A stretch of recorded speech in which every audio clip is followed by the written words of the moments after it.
gentleman yields. The chair now recognizes the gentlelady from Texas, Ms. Crockett. Thank you so much. It's interesting that we're being accused of wanting all kinds of criminals to be on the streets, or that we don't believe that people should show up to their meetings and appointments. Last time I checked, there's a lot of people that are actually being grabbed as they are going in for their appointments. In fact, we know that one of the candidates that was recently running in this mayoral, he ended up being arrested because he decided that he was actually going to escort people that are actually showing up to their meetings.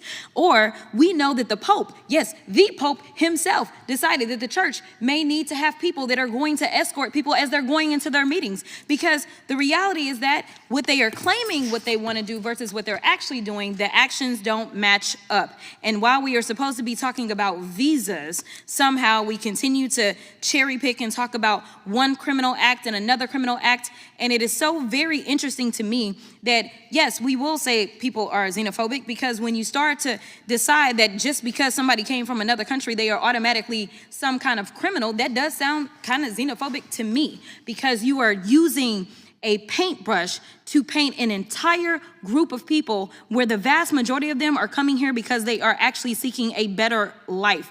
But let me get to what this hearing is supposed to be about.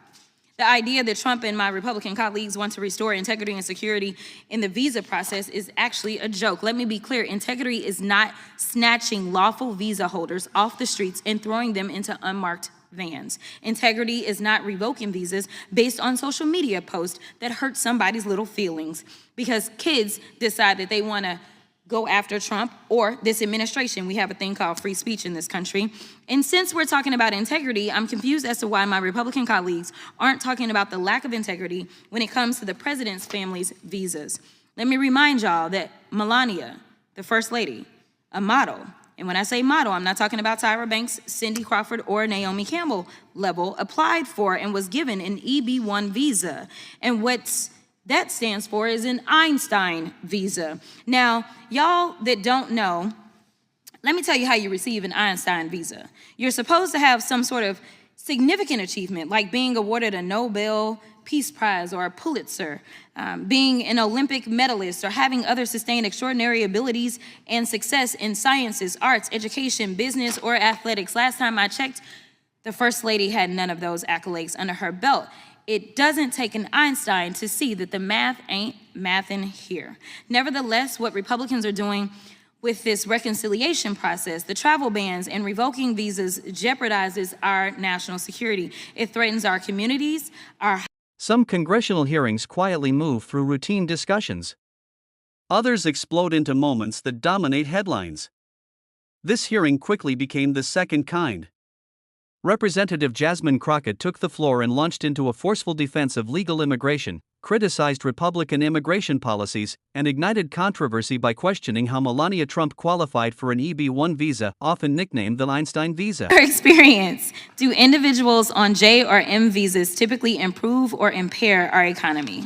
They generally improve the economy, and I can give a brief example. My wife is a very successful woman. She makes a ton of money, which I'm grateful for.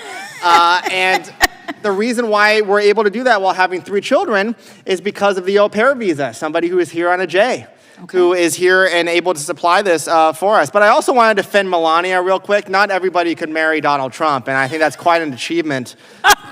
So I think she deserves credit for that. Nobody up here could have done it. You sure right, I couldn't do it. But anyway, in fact, J visa holders contribute $43.8 billion to the U.S. economy and support more than 300,000 jobs.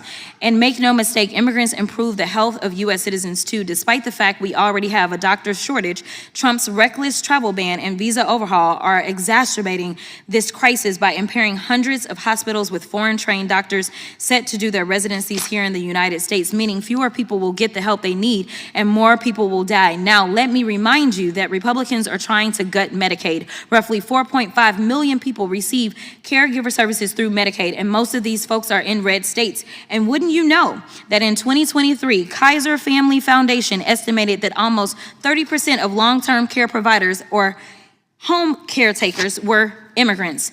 It's like Republicans want Americans to suffer. Now, Republicans say visas make us less secure, but let's talk about how visas given to victims of crimes like rape, murder, human trafficking, torture, abduction, kidnapping, to help law enforcement with their investigation or prosecutions of these crimes. These folks are risking their own security for broader safety of Americans and our community. Subscribe, like, comment, and share for more political breakdown.